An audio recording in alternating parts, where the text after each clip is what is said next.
Today's reading is from Daniel chapter 6, verses 6 through 27. In it, we read about Daniel in the lion's den. And I thought, what long nights that must have been for both King Darius and for Daniel. Most likely for two pretty different reasons. First, for King Darius, being the one who signed the edict, which Daniel violated, and being the reason for Daniel to be sent to the lion's den. You can imagine that when the scripture writes that King Darius was distressed, that may have been an understatement. Daniel had risen to become one of King Darius's top advisors, and for something like this to happen seems to have been quite the unintended consequence of the decree that he had signed. I think that he probably had some hope in the fasting that he was doing through the night, maybe even offering prayers to various gods.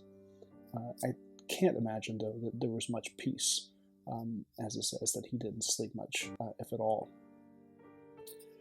Now, Daniel probably didn't sleep much either. I don't know what this den looked like. I don't know how many lions there were. And his statement in the morning of the angel closed the lion's mouth and they didn't harm me, seems to be one that's pretty solid and pretty certain.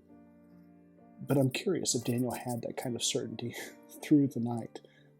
If there was a visible angel that he was able to see and have confidence in, or if that was his interpretation of what had happened, or if it seemed to have been, their mouths were closed for a bit, but maybe at 4 a.m. they might get hungry again.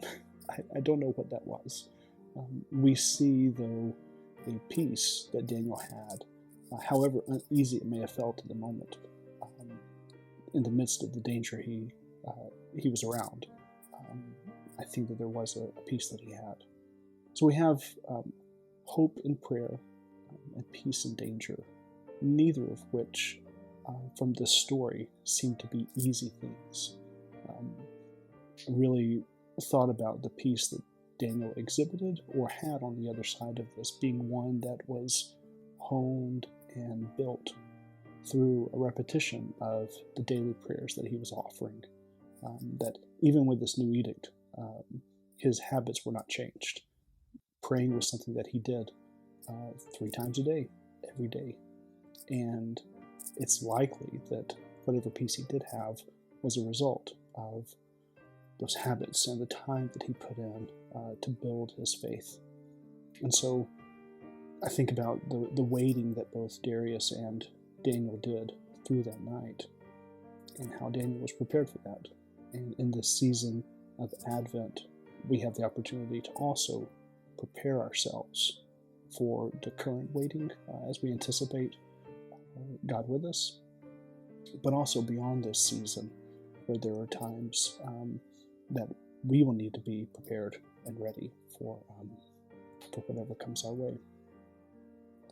Dear God, please build in us a consistency that we saw in Daniel. Build in us a faith that sees beyond circumstances, and build in us a hope that you are on our side, that you are fighting for us, and that you are with us.